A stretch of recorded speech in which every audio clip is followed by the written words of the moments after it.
And of course, you can also toggle information back and forth between hosts and virtual clients in the more expensive packages as well.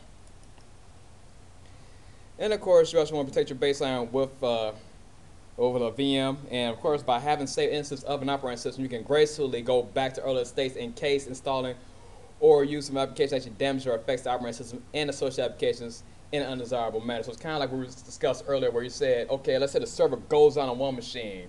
You have the VMDK backed up on another machine. Copy it back over to the main machine. You're back up and running.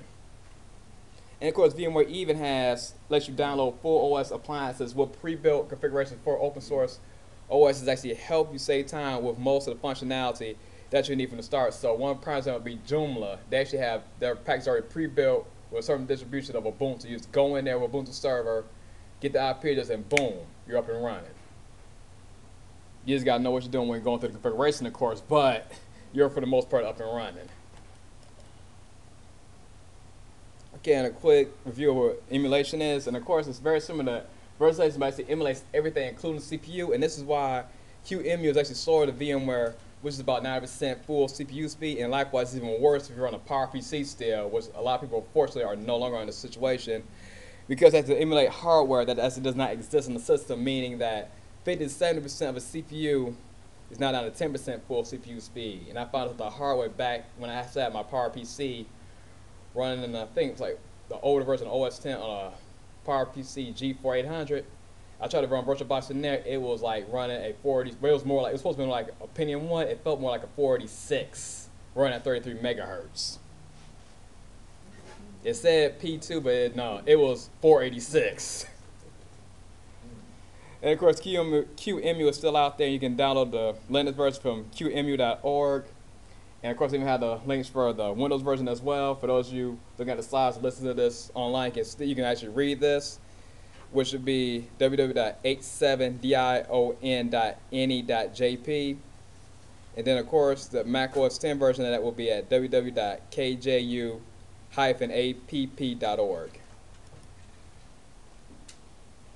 And of course, you also have your live CDs, and live CDs basically make it easier for people to actually adapt to new operating systems. And the writers of most open source open source operating systems now actually provide live CD distributions for their operating systems.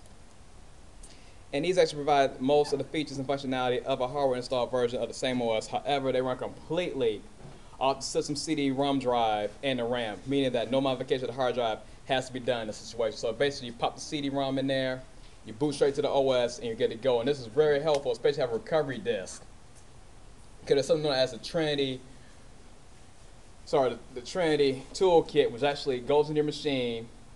You actually launch their text-based operating system, which first lets you actually go in there and run a bunch of scan tools. So it scans your hard drive to detect the integrity, then runs a virus scan, then you pop the CD out, and sometimes you got to boot back into Windows or OS you had in there initially, and they're fully, it'd be fully functional if you having to go in there.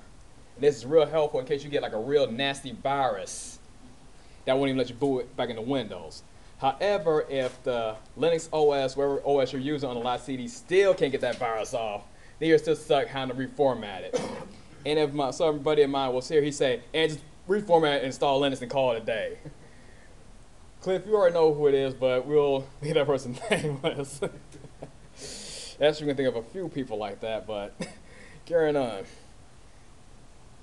And of course, well, hopefully most machines right now actually require the user to set the PC BIOS to actually read CD-ROM or DVD-ROM drives first, so that the default OS is not booted instead. But in most cases, most BIOS are already set up to say, okay, boot from the CD-ROM first or the pen drive first. You can have a USB distribution, and then to the regular hard drive.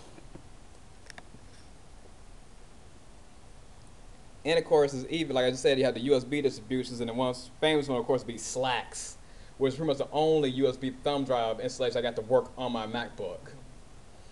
So basically with Slacks, you pop the CD-ROM in there, and it tells the system like, okay, don't boot to a CD, don't boot to the hard drive, boot to the thumb drive now. So then finally we're like, oh, I got to go to the thumb drive. Go to the thumb drive, boom, Linux is now your thumb drive. You can finally be able to make changes to it instead of just having to run through it over and over again, or kind of resort to doing a triple boot, which I find can be really, really nasty to your master boot record. I found out the hard way, because it killed, not only because Linux basically committed suicide and killed itself, killed Windows, but OS 10 was fine. Yeah, and else you want to know, Slacks is very good, and it's real. It's not even that big. It's only like a couple hundred megs. You get from slacks.org. And of course, a few sites you guys get the open source OS images, and one would be oszoo.org for QEMU images. You're going to use QEMU, and of course VMware.com. They actually have the appliances section. You can download the appliances, and finally you get live CDs from frozentech.com/content/live cd.php.